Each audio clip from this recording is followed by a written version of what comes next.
Good morning, everyone. Are you hearing me properly? Am I audible?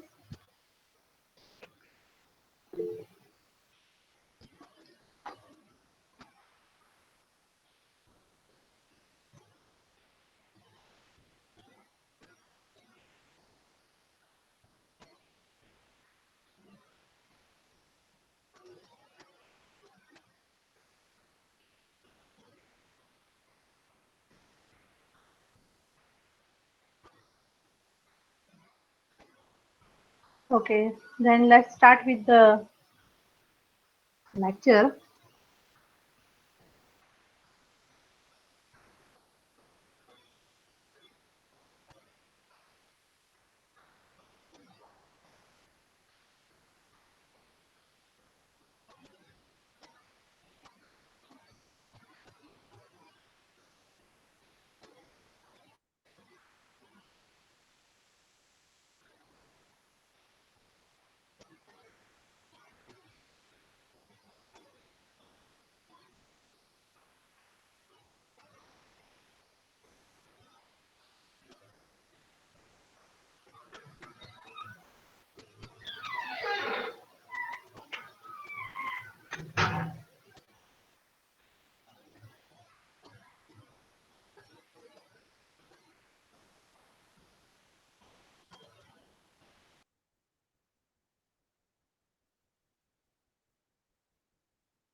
Hello, hello, everyone.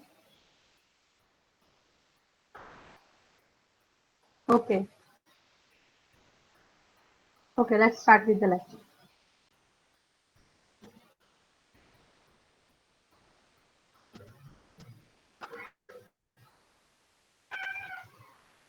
Okay, listen. In last lecture, I have explained you the defining the problem as a state space. In that, I have explained you water jug problem.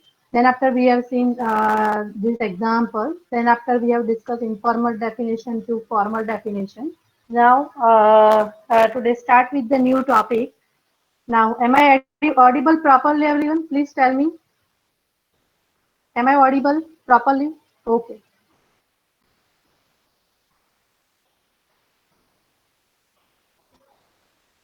The problem is missionary and cannibal problem. Three missionaries and three cannibals find themselves on one side of river. They have agreed that they would all like to get to the other side.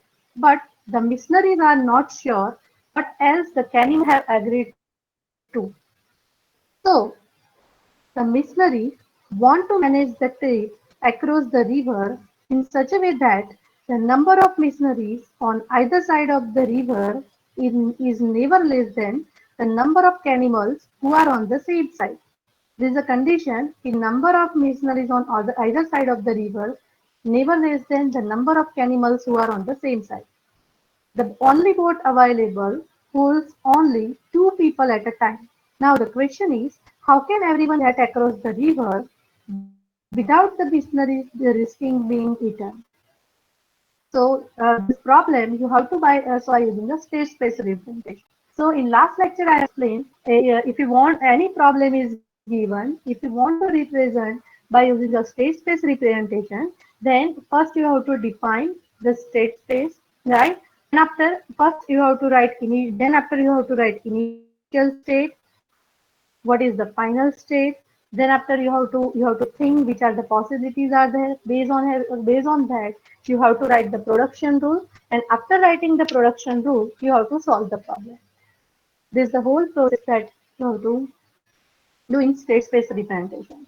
So here in this problem, the state for this problem can be defined as I and J, where I is a missionary and J is a cannibal.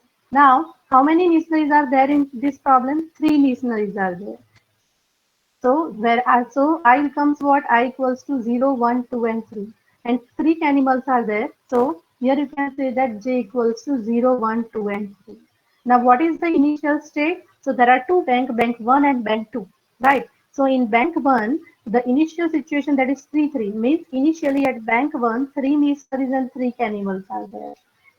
And at bank 2, 0, 0 means no missionary, no cannibal. This is your initial state. And what is your final state?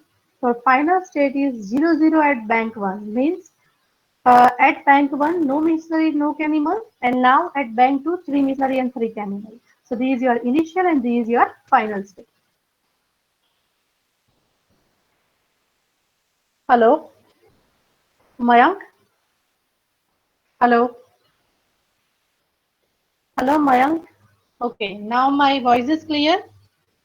Okay.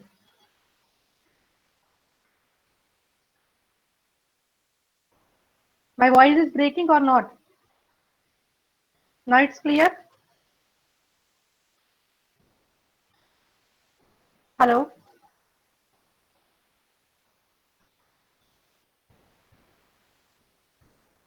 hello. Now clear. Any other student has the same problem? My voice is clear.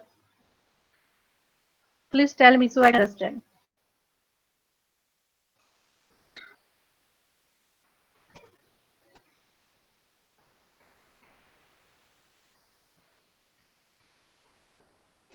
Okay, okay.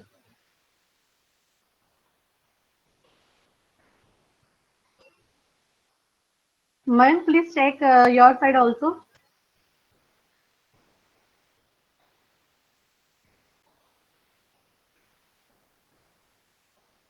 Okay. Now, if you want to solve this problem, then can you tell me which are the different possibilities? All of you think, I will give you a time. All of you think and tell me the answer in a chat. If you want to solve this problem, then which are the different possibilities? Okay, mine says 16. Okay, which 16 possibility? Okay, Atish, okay, full screen, okay.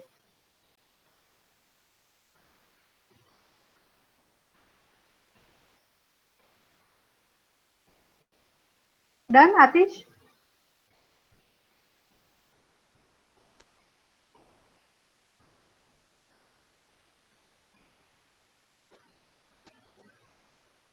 Please tell me if you want to solve this problem, which are the different possibilities? Jainam says all pairs 4 into 4. Which possibilities?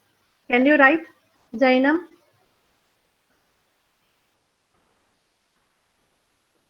Or please unmute your mic, Jainam, and tell me the answer. Ma'am, like Jaimin, sorry, not Jainam, Jaimin. ma'am, like 0, 0, 0, 1, 0, 2, or 2, 1, 2, 2, and then we eliminate the impossible outcomes. See, I don't want the answer. I want, see, in generalize, how many possibilities are there? Okay. Right now, I don't want solution, right? I want to solve this. Then which are the different possibility? Like in water jug, all of you, I have explained. If you want to fill, then you can say fill 4 gallon, fill 3 gallon, pour from 4 to 3, pour from 3 to 4. These are the different possibility, right? Similar way, if I want to solve this problem, then which are the different possibilities? All of you think. Jamin, Yes, ma'am. ha. Can you?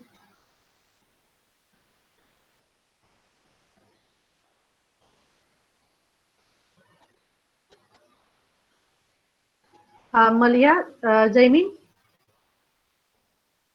now you can mute. Malia, can you say something? Please unmute your mic. Yes, ma'am. In the boat, one missionary and one cannibal can go, or else two missionary and no cannibal can go, or two cannibals and zero missionary can go. Okay, okay. Good try. Okay, Malia, now okay, so listen everyone. So here, which are the different possibilities? So here you can say that two missionaries can go, two missionaries. That is the first possibility. Two cannibals, then one cannibal. Then see, it may be possible that only one missionary and only one cannibal. Because see here, so clear everyone, these are the four possibilities. Two missionaries can go, two cannibals can go, one missionary, one cannibal can go, only one missionary and only one cannibal. So these are the five different possibilities. Now, after thinking this possibility, now you have to represent in the form of what production rule. So now my next topic is how to write the production rule for this problem. So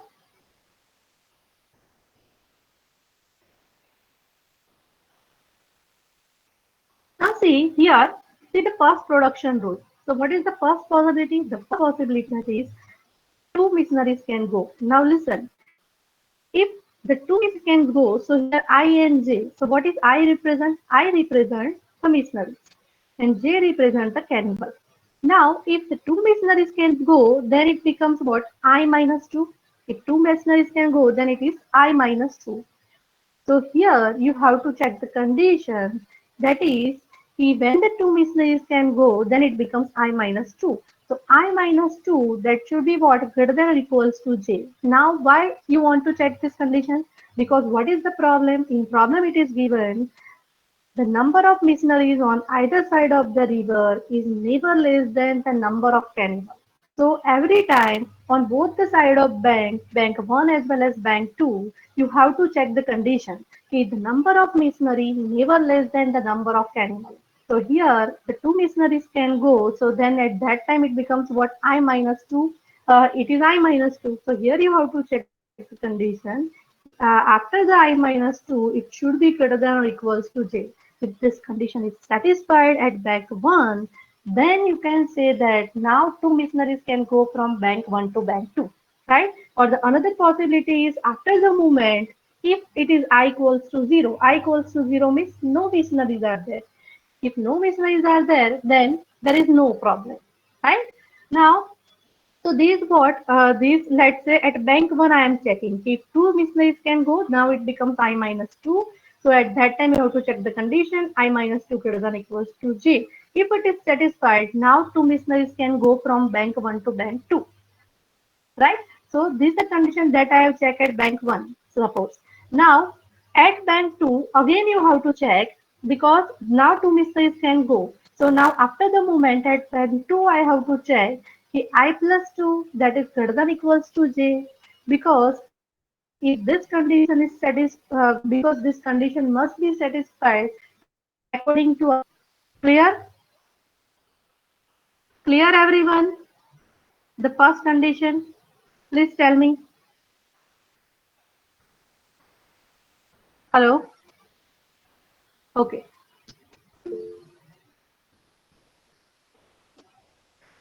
So similarly, see the second condition is there. When two animal can go. So here at that time, see J represent the animal.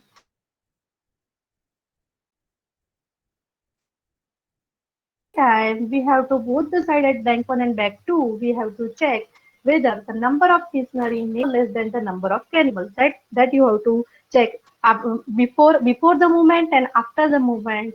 Every time you have to check this condition. So here, when two animal can go, now it becomes what J minus 2. So here you can say that J minus 2, you have to check J minus 2 that is less than equals to I. If this condition satisfied, then the animal can go. And on the other side, or all similar way to the first one concept, the I equals to 0 means missionary is 0. No missionaries are there is no problem. Right? So either this or this. And similar way on the other side, also you have to check J plus 2 that is less than equals to I, or the similar case, no missionaries, then there is no problem. Okay. Now the third possibility that I have explained, that is one missionary and one animal can go. So at that time, which condition you have to check? Here I minus 1, here J minus 1. Between them, the relation is what? I minus 1 greater than equals to J minus 1. Or you can say that I equals to 0, similar to the previous case on the other one side. And on the other side of the bank, what you have to check? I plus 1 greater than equals to J plus 1.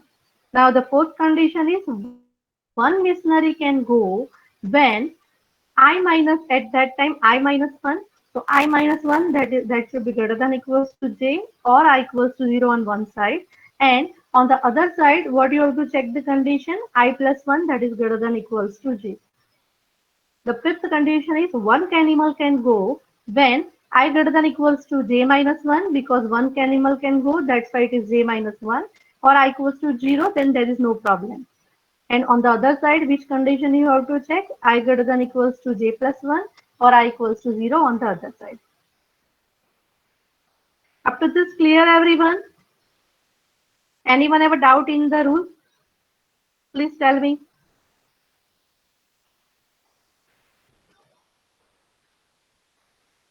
Anyone have doubt in this production rule? Please give me an answer in chat.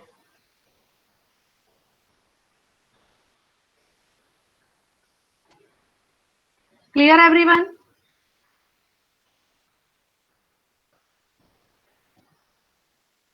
Prithvi, in which portion you are not getting? Okay.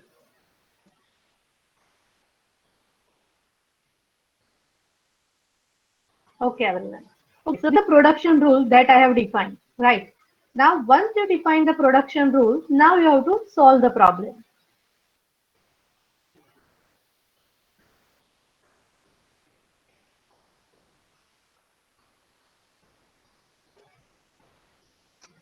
I mean, your question is why I equals to 0 is valid.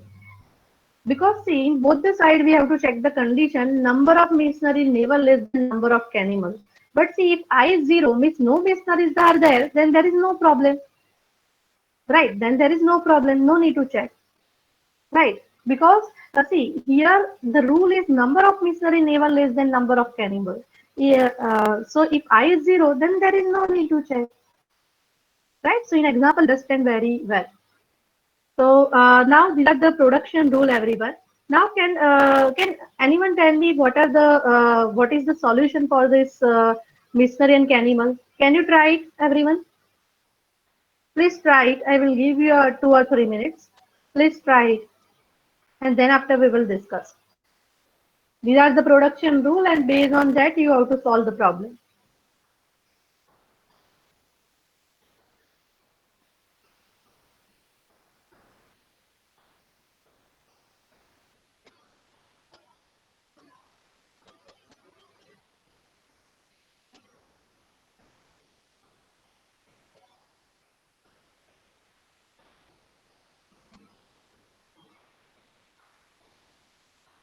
Can you write a proper answer in chat?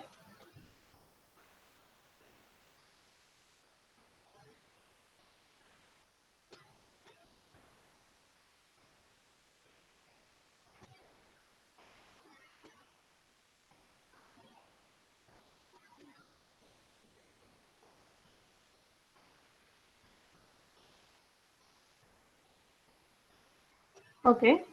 So now listen.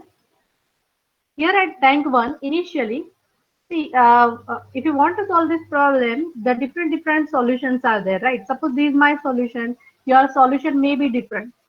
Your solution may be different. So it depends on a person to person, right? The solution may be vary. Now at bank one, initially what the three missionaries and three animals are there. There is a start state, and at bank two, the no missionaries and no animals are there. Now initially, what I am trying to do here, now the two missionaries can go. So sorry, two animals can go. Now when two animals can go, so at that time, which condition I have to check everyone? So when two animals can go, so when you have to check j minus 2, that is less than or equals to I. So see here I have to check, okay, there is I or there is j. So j minus 2. J minus 2 means, sorry, j minus 2 means 1. So here I can say that here it is less than or equals to I. Yes, it is less than equals to I. Means this condition is satisfied. That means you can say that two animal can move to a what bank 2. So at bank 1, I have checked this condition. My condition is satisfied. Now the two animals can move to a bank 2. Now at bank 2, now it is what? It becomes 0, comma 2. That means no missionaries and no animals. So now what I explained, every time before the movement and after the movement, you have to check the condition, number of missionaries never less than the number of cannibals. So now see here in this state, it is 0 and 2. So that means here you can say that here this is I is 0 and J is 2. So that means here at bank 2, I can say that here this condition I have mentioned. When two animal can go, so on one side either this or this condition you have to check, and on other side you have to check whether j plus 2 after adding j plus 2 less than equals to I or I equals to 0. So here it is what? I equals to 0 means no missionaries are there. And if no missionaries are there, then there is no problem, right? So one student has asked me a question, y equals to 0, Jaimin, right? Is it clear now, Jaimin? Please unmute your mic. Okay. Okay, Jaimin, clear. Now, see, after that what happens? Now one animal go back to the other bank. Now go, from one bank to one animal go back from bank 2 to bank 1. So now at bank 1, it becomes what? It is what? 3, 2. So it becomes 3, 2. Now here, which condition you have to check, everyone? So here, after here, so here, which condition is satisfied? Because here, one animal can go. Now, when one animal can go, so at that time you have to check, I must be greater than equals to. So at that time, when one animal can go, so here, which condition you have to check? So see, here, when from bank 2 to bank 1, it goes. So at that time, this is your source and this is your destination. See, initially what? This is your source and this is your destination. Now from bank 2 to bank 1, the one animal goes. So here you can say that bank 2, that is a source, and bank 1, that is a destination. So now when now one animal can go from bank 2 to bank 1. So at that time, if it is go, then you have to check the condition. You have to check this condition, I greater than equals to j minus 1 or I equals to 0. Right? So here which condition is satisfied, everyone? So here you can say that the condition is, this condition is satisfied, I equals to 0, right? So that means you can say that one animal can go, condition is satisfied, so one animal can go. So now other side, which condition you have to check? So on other side, you have to check either I greater than equals to j plus 1 or I equals to 0. This condition you have to check. So here which one is satisfied? Here this condition is satisfied, I greater than equals to j plus 1. Clear? So on both the side, before the movement and after the movement, both the side the condition is satisfied. So similarly, all of you refer to it. So in this way, you are getting the solution. Is there any doubt?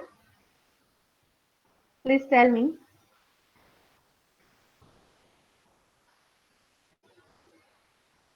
Clear, everyone?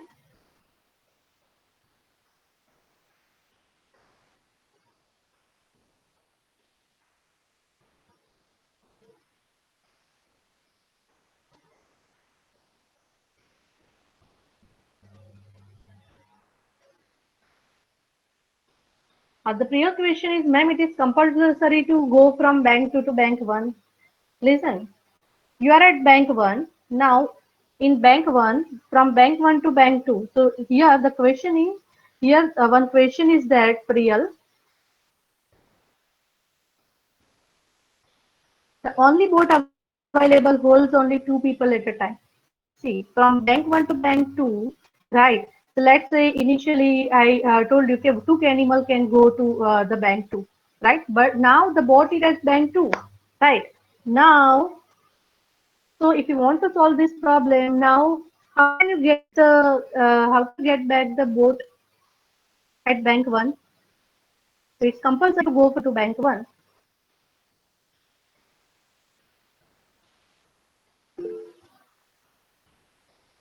right? Otherwise, this problem is not solved. How can you get back boat? Okay, so I think all of you clear now in this problem.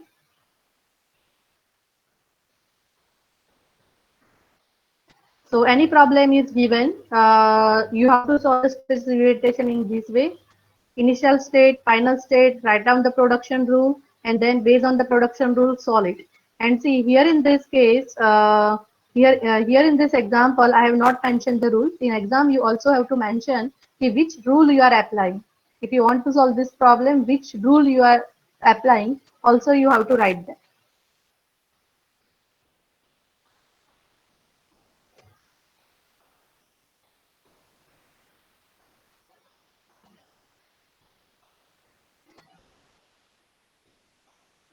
Yes, the game is also available, so you can refer to it so you can understand. But see, if you want to theoretically, if you want to write the production rule, so see this presentation, and also after reading this presentation, you can also refer to this link, so it will be very clear to you. Okay, now start with the next topic.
Okay, let's continue with the next topic, everyone.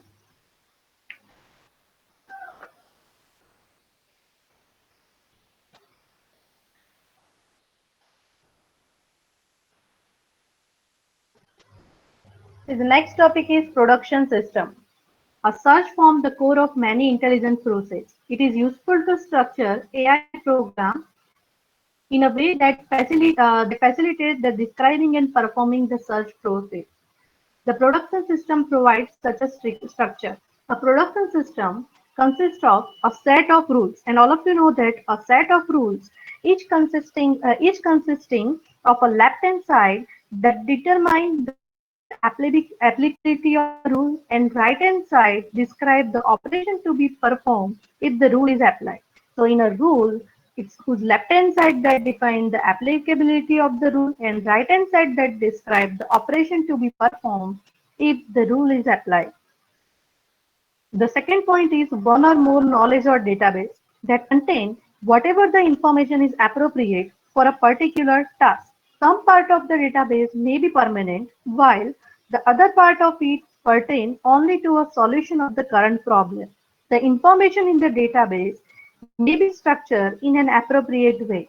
The third point is a control strategy that specifies the order in which the rules will be compared to and a way of resolving a conflict that arise when several rules match at once. And the fourth that is a rule applier. So the production rule consists of four things: a set of rules, one or more knowledge or database, control strategy, and the last one that is rule applier. So this is all about production system.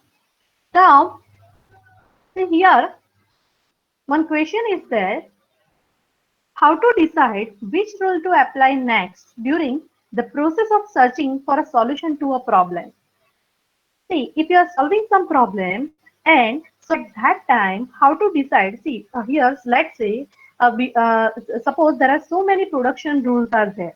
Now, when you are solving the problem, so at that time, how to decide which rule to apply next during the process of searching for a solution of a problem?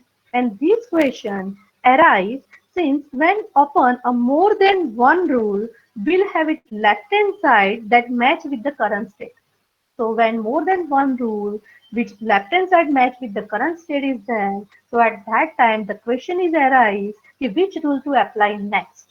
So for that the concept that is control strategy. So the control strategies use the control strategies which specify the order in which the rule will be compared to a database and a way of resolving the conflict that arise when several rules match at once. Up to this clear, everyone? Am I audible properly? Am I audible properly, everyone?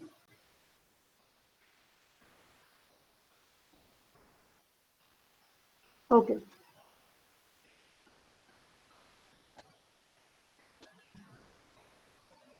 Now there are two requirements of a good control strategy. The first good control strategy, that is it causes a motion, and the second good control strategy, that is it must be systematic.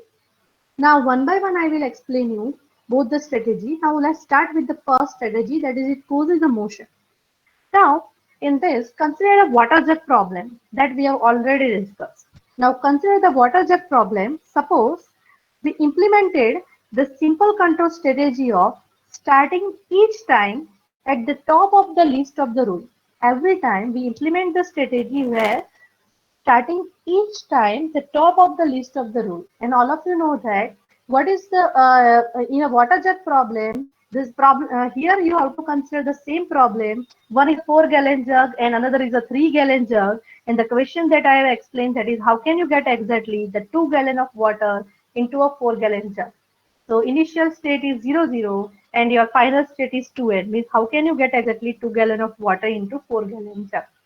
That thing you have to, same production you have consider. So suppose here, if I am considering the water jug problem and implemented the control strategy of starting each time at the top of the list of the rule and choosing the first applicable one. So first applicable rule, that is what? Fill the 4-gallon jug. That is the first applicable rule. Now every time if we are choosing the first applicable rule, if we did that every time we are taking that rule, then what happened? We would never solve the problem.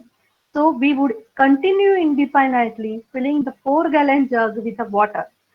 and control strategy that do not cause the motion will never lead to a solution. Because so the first good control strategy means it causes a motion. It causes a motion means see here through water the problem I have explained. See every time if you are selecting the first rule, that is fill the 4-gallon jug, right?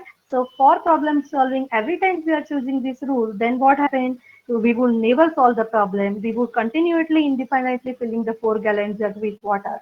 And if you are continuously filling the 4-gallon jug with water, then you can say that see we are never solving our problem because our goal is what? Our goal is at 2 means get exactly 2 gallon of water into the 4-gallon jug. So that's why you can say that the good control, the requirement of good control strategy, that means it causes the motion. Now, the second good control strategy, that is it must be systematic. So here in this case, here you can say that again another simple good control strategy for a water jug problem. The same problem we are taking. Now here now what happens? So now choose the random from among the applicable rules. In previous case, what we are doing? So in previous case, every time we are selecting the first rule, right? So every time we are selecting the first rule, we never get the solution. But now here in a second requirement, you can say that key. Now we choose the random from among the applicable rule. Among the applicable rule random. So here you can say that this strategy is better than the first one because it causes the motion, right? It will lead to a solution eventually. But here, when randomly you are choosing the applicable rule, so at that time what happens? We are likely to arrive at the same state several times during the process. We are likely to arrive the several states same time. So here you can say that the control strategy several times means if you are solving this, suppose in one state it comes 0 3. After some state, after some state, again the same state is repeating. Right. So here you can say that if your control strategy is not systematic, then it may be possible that we may explore a particular useless sequence of operators several times before we finally lead to a solution. Clear everyone up to this? Hello? Hello?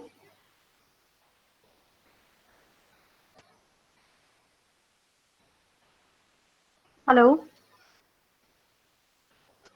Okay. So, so again, I repeat quick. So good control strategy that we have discussed. The first that is it causes the motion, and second that is must be systematic. So in both the case, we are taking the example of water jug. In the first control strategy, what I have explained, okay, if each time we are taking the top of the list of the rule, means each time we are taking the first applicable rule, that is fill the 4-gallon jug. In both the case, we are taking the same example.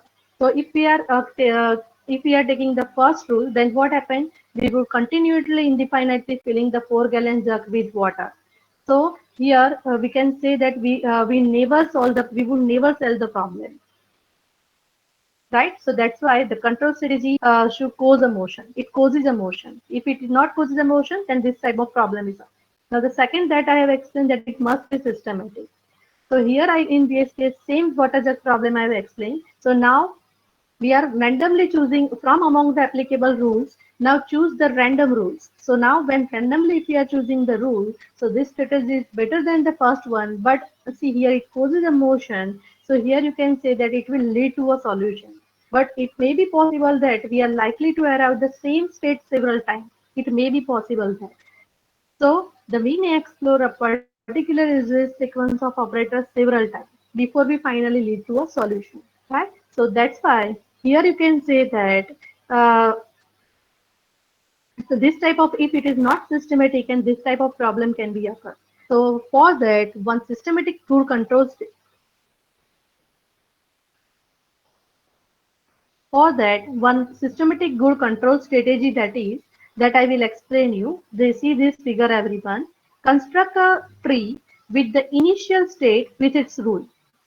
Now then after generate all the upstring of the rule by applying each of the applicable rules to an initial state. See here, the same example we have to consider 4-gallon jug and 3-gallon jug.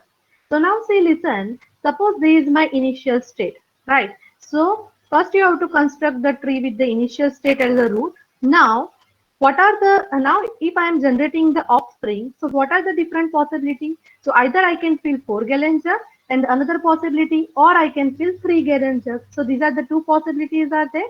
So now generate the offspring. So two offsprings are generated, 40 and 03. Now after that what happened? Now for each leaf node, again you have to generate its successor. Again you have to generate its successor. So now when you generate its successor, again here, which are the different possibilities? So either you fill the 3 gallon jug or empty the 4 gallon jug, or you can say that pour water from 4 gallon to 3 gallon until the 3 gallon jug is full. So these are the three different possibilities. Similarly here, fill 4 gallon jug, empty the 3 gallon jug and pour water from 3 gallon to 4 gallon jug, right? So at each leaf node, again you have to generate its successor, right? So again you can generate its successor. So you have to repeat this process. You have to continue this process until the rule produce a goal state. And this process, this systematic control strategy is called the breadth first search, right? Up to this clear, everyone? Please tell me.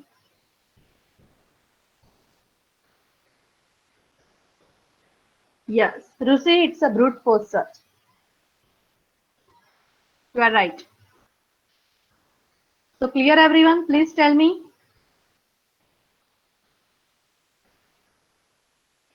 So through this figure, I have explained if you are following this systematic control strategy, it's about breadth first search.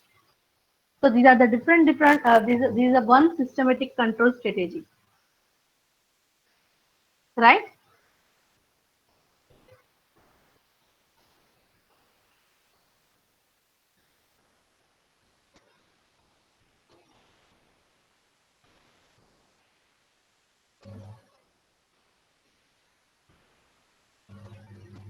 Now listen, there is an algorithm for breadth first search. I will not go in detail because all of you study this topic in a DSA. So just quickly go through it. First of all, create a variable called node list and initial state. So this is your node list. Until a goal state is found or node list is empty, remove the first element from the node list, call it E. If the node list was empty, quit. For each way that each rule can match the state described in A, what we have to do, apply the rule to generate a new state. So let's say this is your E, you have to apply the rule. So I'm applying the rule, fill the 4 gallon jug. Here I'm applying the rule, fill the 3 gallon jug. So you have to apply the rule, right, and generate a new state. Now, then every time you have to check if the new state is a goal state. If it is a goal state, then tweak, otherwise return this state. Otherwise, what we have to do, add the new state to the, if it is not a goal state, then add it to the end of the node list. Similarly, so every time again you have to generate the successor, uh, and you have to continue this process until the rule produce the goal state, right? So this process is known as a breadth first search. So it's all about the algorithm, right? I am not going in detail.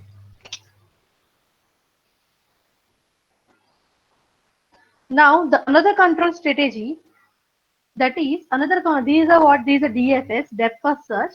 The another control strategy, that is we could pursue a single branch of the tree until it yields a solution, or until a decision to terminate the path is made.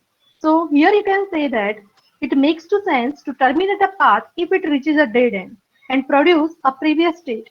And in such a case, the backtracking is occur. See here I can say that suppose here we could pursue a single branch of the tree until it yields a solution. But after some state, suppose let's say I can say suppose this is my dead end.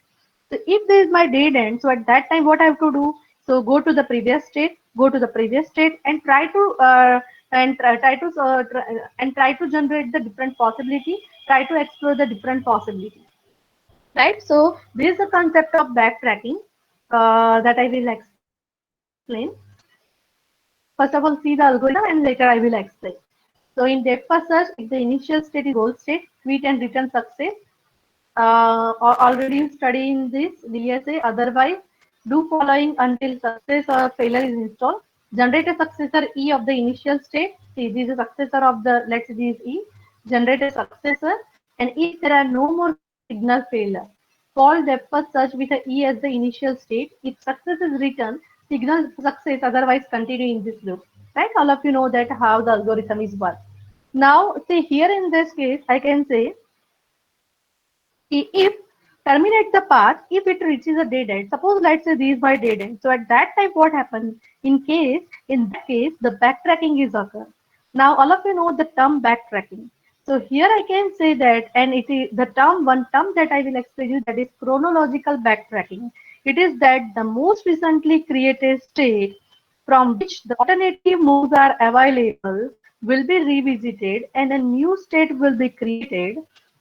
This form of backtracking is known as a chronological backtracking. See here, suppose let's say this is my dead end or something. So at that time, what we have to do? We have to backtrack, and then we have to backtrack, and then what I have to do? And then try to explore the another branch, and then the new state will be created. Now try to explore the another new state. So now what is the different possibility? Sorry.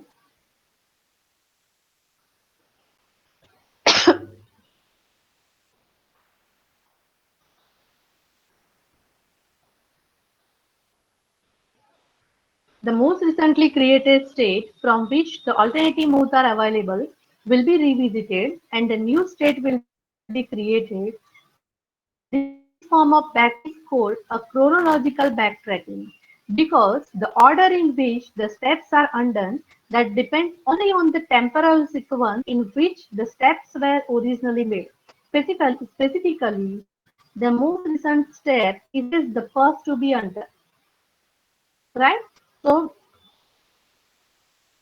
here suppose let's say here I'm not getting the solution, or let's say these by data or something.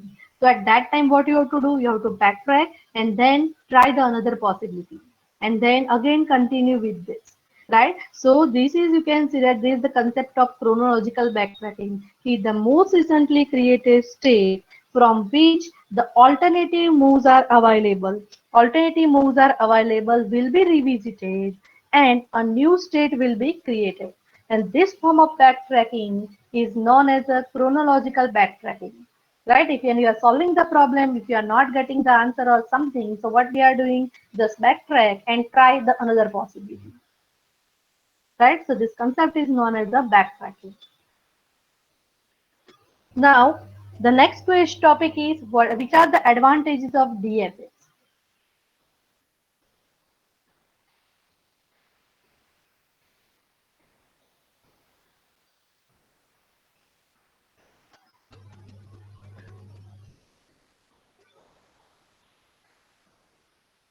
Now, all of you know that the first advantage, that is it requires a less memory. Now, because since only the nodes on the current path are stored, right? That's why the one of the advantage of DFS is it requires a less memory since only the nodes on the current path are stored. And this contrast with the breadth first search. In that case, what happened? Where all of the tree that has so far been generated must be stored. Clear? Now the second one is, by chance the depth first search may find a solution without examining much of the search space at all. Right? This is the advantage of DFS. While this is a contrast with the breadth first search in which all the part of the tree must be examined to level n before any nodes on level n plus 1 can be examined. Clear? So again I repeat, in DFS, it requires a less memory because only the nodes on the current path are stored.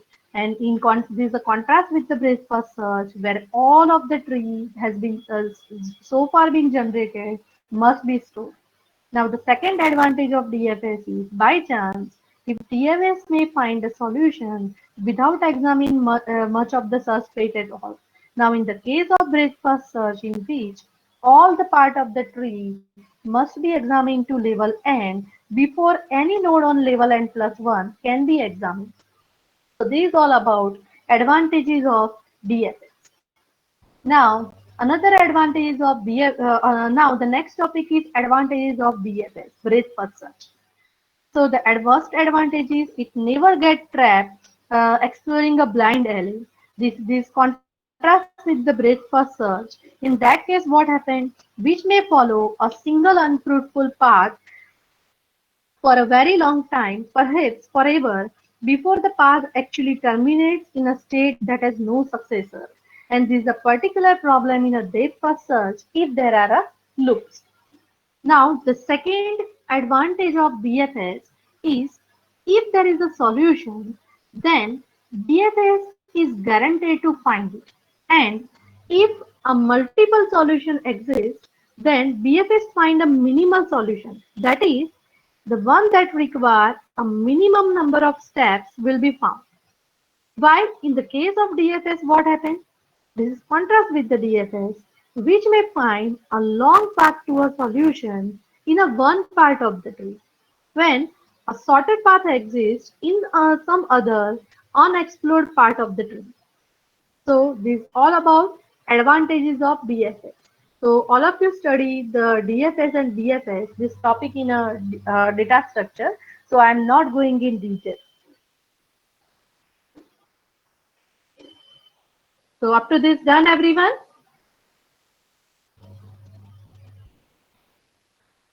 Okay, now let's start with the new topic, that is a traveling salesman problem.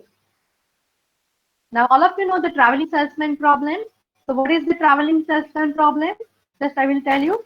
That is a salesman has a list of cities, each of which he must visit exactly once. There are a direct road between each pair of cities on the list. The question is, find the route the salesman should follow for the shortest possible round trip that both start and finishes at any one of the cities. Now all of you know the traveling salesman problem. Now before that I will explain you one thing, that is, see, for a water jug problem, the control strategy that we have discussed earlier, if for a water jug problem, the most control strategy that causes the motion or systematic will lead an answer. This because the problem is very simple. But this is not always the case. By using this control strategy, we will give some answer. So in order to solve some problem during our lifetime, we must also demand for some other control structure that is efficient. Okay. Now let's start with this traveling salesman problem. So now here I can say that if a motion causing and systematic control structure could in principle solve this problem and return the, if I want to solve this traveling salesman problem, then the true control strategy that we have discussed, that is motion causing and systematic control structure that solve the problem and return the shortest path. This approach will work fine for a very short list of cities, but it breaks down quickly as the number of cities grows. So this approach will work fine. This approach is fine when only short list of cities are there, but it is break down quickly as the number of cities grows. So here one thing I have written, that is, if there are n cities, then the number of different paths among them is n minus 1 factorial, and the time to examine a single path is proportional to n. So the total time required to perform this search is proportional to n factorial. So if there is a solution, then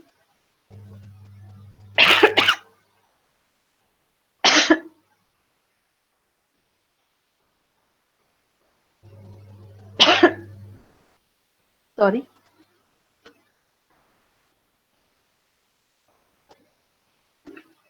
this is by mistake. Don't consider this point. Now assuming there are only 10 cities, then 10 factorial, which is this amount, and which is a very large number. So the salesman could easily have a 25 cities to visit. So if you to solve this problem would take more time than he would be willing to spend.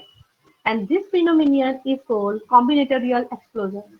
See, the first approach, that motion closing and systematic control, this strategy is useful when only there are a short list of cities. But when the number of cities grows large, So here, if it's a 10 factorial, but now the salesman could easily have a 25 city to visit, so it becomes 25 factorial. So to solve this problem will take more time than he would willing to spend. And this phenomenon, it is known as a combinatorial explosion. So what is that combinatorial explosion? It is the fundamental problem in a computing. It is the problem that the number of combinations that one has to examine grows exponentially. So fast, even the fastest computer will require an intolerable amount of time to examine them. So there is a combinatorial explosion. So here in this case, I can say that so in this traveling salesman problem, if the more cities are there, then this type of problem is occurs. That is what combinatorial explosion. So to combat it, we need a new control strategy. To combat it, hello Mayank.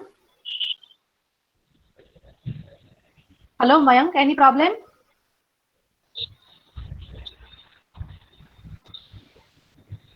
Okay. Please unmute your mic, everyone. It creates a disturbance. Please unmute.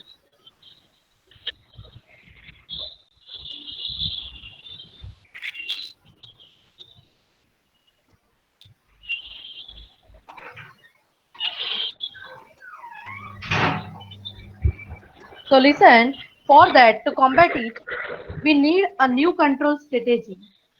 And we can beat this simple strategy using another technique. It's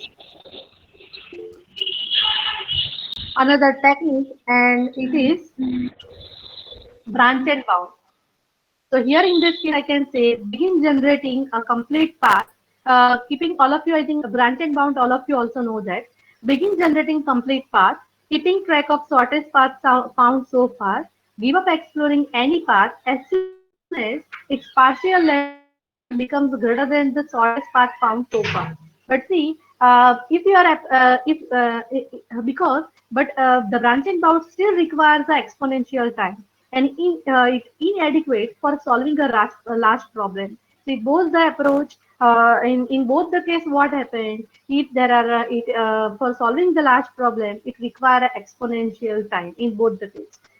So, in order to solve many hard problems efficiently, it is often necessary to compromise the requirement of mobility and systematically and to construct a control structure that is no longer guaranteed to find the best answer, but that will almost find a very good answer. And this new concept that is known as a heuristic. So that I will explain you in the next lecture.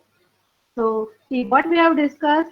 So here for only a short list of cities, this approach is fine. But when a large number of cities, so at that time, it may be this type of problem is occurred that is combinatorial explosion. And to combat it, what we have done, we need a new control strategy that is a branch and bound. But it still requires an exponential time and inadequate for solving a large problem. So for that, now the another control strategy that we have discussed that we will discuss in the next lecture that is heuristic.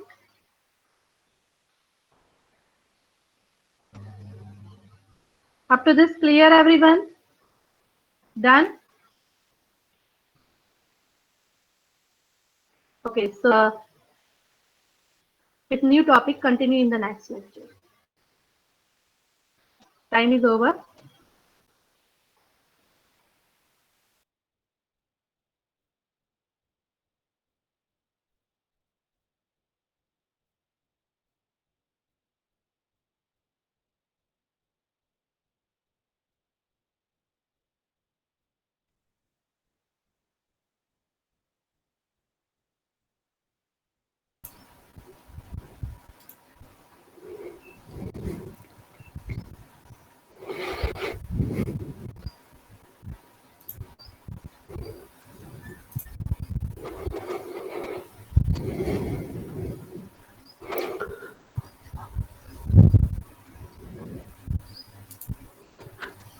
Good evening, all.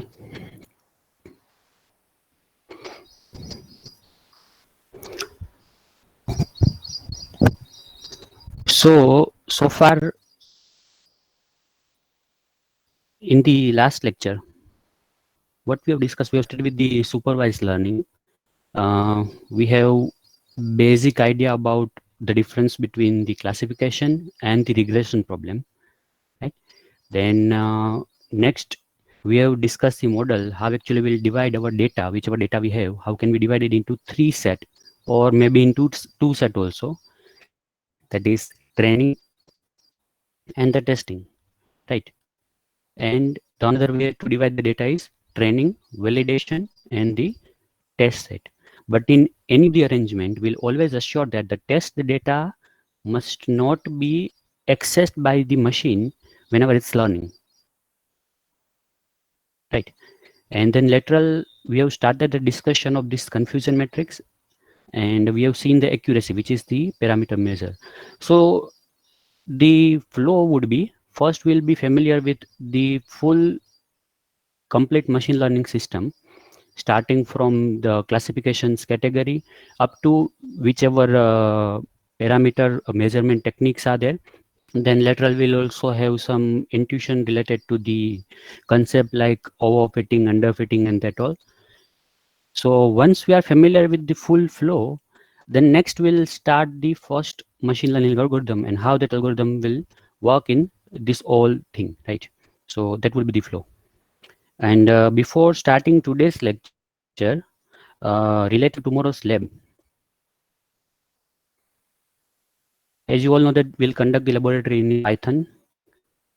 So if you have Python and the Jupyter not available in your machine, then it's fine. You can perform the practical on that, and lateral on a Moodle you can submit your practical. If not, then you can also practice the particular laboratory task on the Google Colab, right?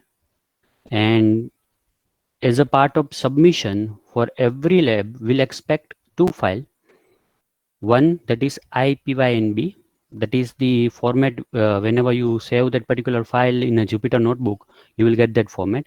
Also, you can download the same format from the Google Colab also. And another is the PDF. You can write the code in a Spider, Jainam, but I guess the format is .py. So you need to convert that .py into IPYNB. Otherwise, fine. You can write your code in Spider also, right? And most probably everybody will have that Jupyter and the Python environment installed in the machine. If not, then and if it is not feasible, then also then you can use the Google Colab, right? So that's not an issue. Are we clear? So no specific setup is needed for our subject if you just have the internet connectivity and if you have the access of Google Colab, right? And once again, the submission for every assigned task, we are expecting 2 files, IPYNB and the PDF, right? And make sure that whenever you generate the PDF, before that you run your code so that we can also observe the output from the PDF, right? That too will be used for the evaluation purpose of the laboratory. Any doubt in this?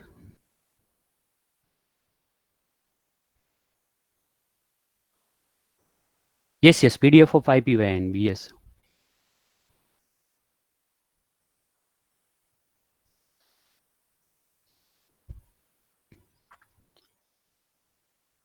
So basically you will write your code into that IPYNB file, and once you run it, then in the Jupyter notebook as well as on the Google Colab, the option of generating PDF is there, right? So for the same file you can generate the PDF also. Is it fine, Vivek? That will mention. Ultimately the submission will be on the Moodle, so the deadline will mention, and we'll make sure that you will have the enough time to explore a particular fundamentals.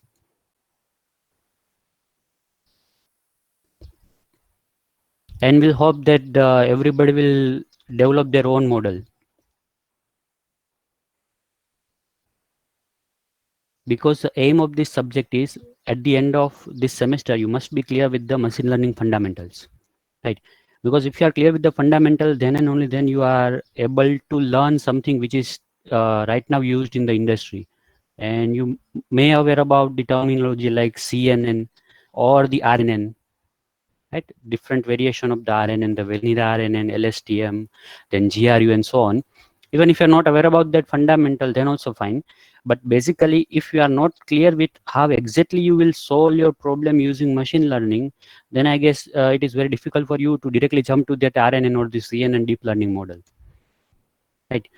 So no matter whether you have completed any other machine learning course or not, we'll make sure that in this subject, everybody will definitely learn some new thing. Okay, so I hope now there is no doubt related to the laboratory.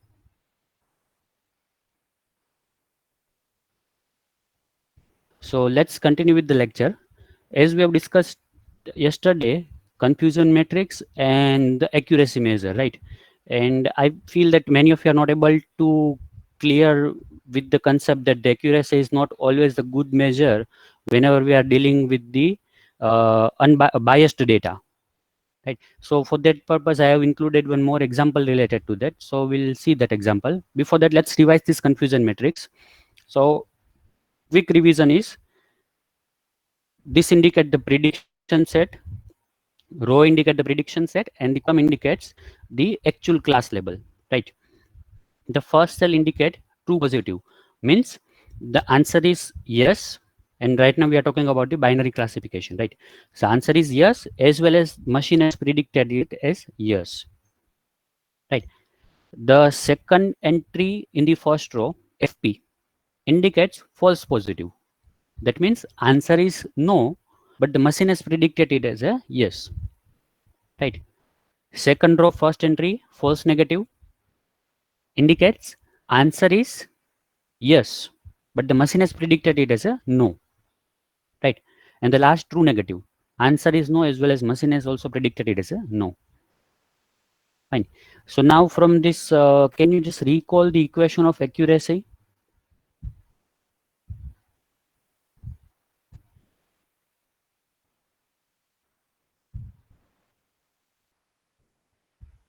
That is TP plus TN divided by all. Yes, correct. Right? Or another term, yes, Ayushman, correct predicted divided by the total. Yes, total total predicted. Yes, yes, total entries. Fine.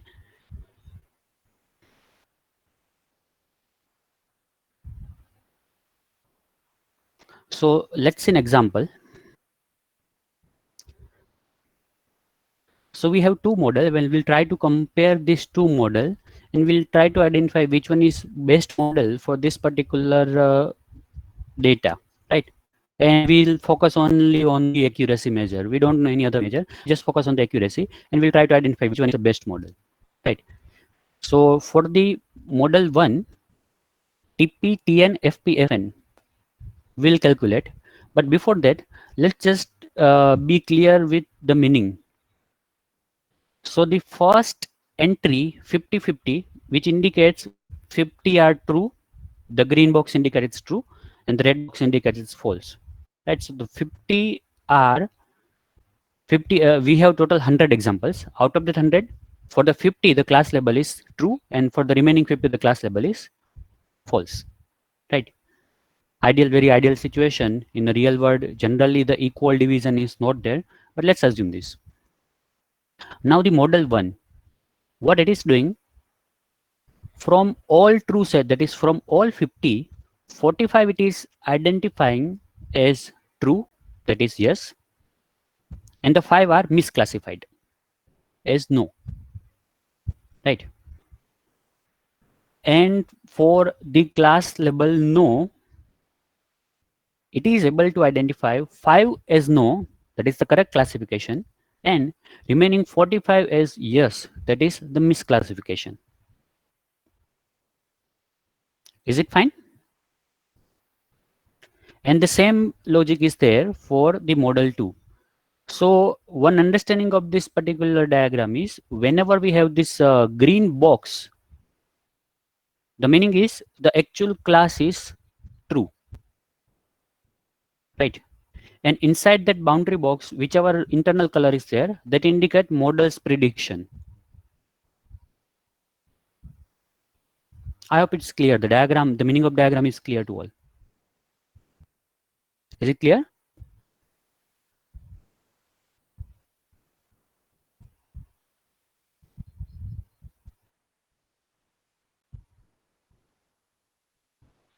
Okay.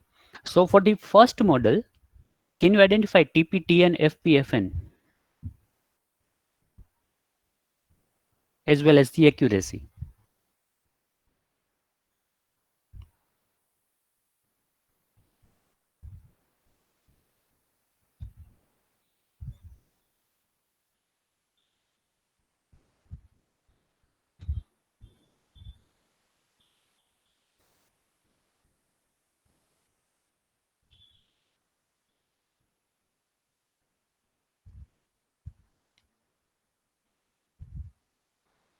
%50 accuracy is there. So many of you are confused with that term. So let us just be clear. I guess you are combining 45 plus 45. So let's just be clear with the meaning of this diagram. The boundary of this model, the boundary of particular data set indicate the correct class label, right? So if you just see first two boxes, the boundary is green. That means that are the data for which the correct class label is true or yes. Fine. And for the remaining, the boundary is red, which indicates it's the correct class label is false. Right. And the internal color of that particular box indicates the prediction. So for the first 45, the internal color is green, as well as boundary is green. That means it is true, and model has also predicted it as a true. For the second box, boundary is green. That means it is true, but internal color is red. That means model has predicted as a false. Right. So this is, you can say, misclassification. Third box, boundary as well as the internal color is red. That means it is false, and model has also predicted this is false. So FP is 5. From which case? From first, second, or the third box? The value of FP. Yes, correct. So that is it. That is from the second box, not from the third box, right? And similarly, the last entry, last 4. Once again, the boundary is red, means it's false, but internal color is green. That means model has predicted it as a true. So that is 45. And if you sum up this TP and TN, that would be 50.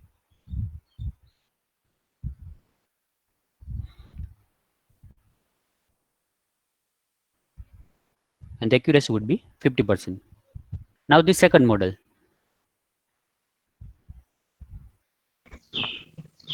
Just look at the figure that I mentioned and verify whether it's correct or not.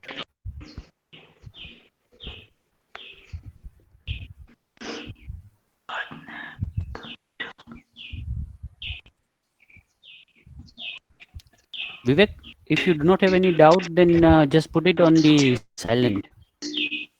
Turn off your mic. Vivek Godani.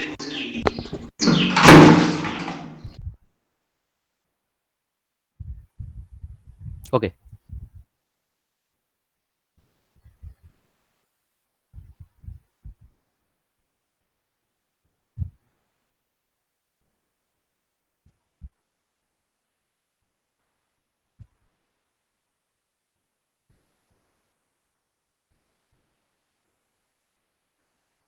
Yes, correct. The accuracy is 65%, right?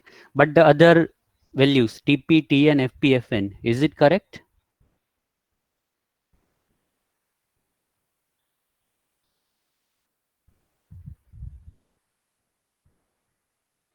Correct, right? And this model will produce 65% accuracy. So out of these two, which one is the best model?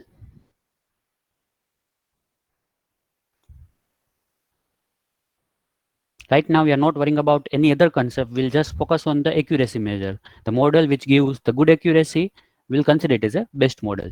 Though that assumption is wrong, but right now, let's assume that. Fine. So we are assuming that the second model is giving us a good accuracy, right? Now, before moving forward or before seeing the second example, the counter example of this, let's just revisit the first model.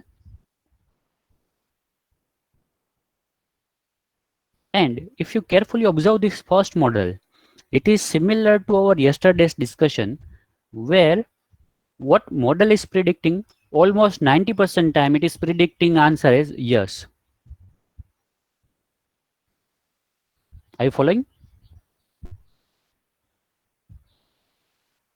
45 true yes and 45 wrong yes. So total 90% time it is predicting the answer is yes. Fine.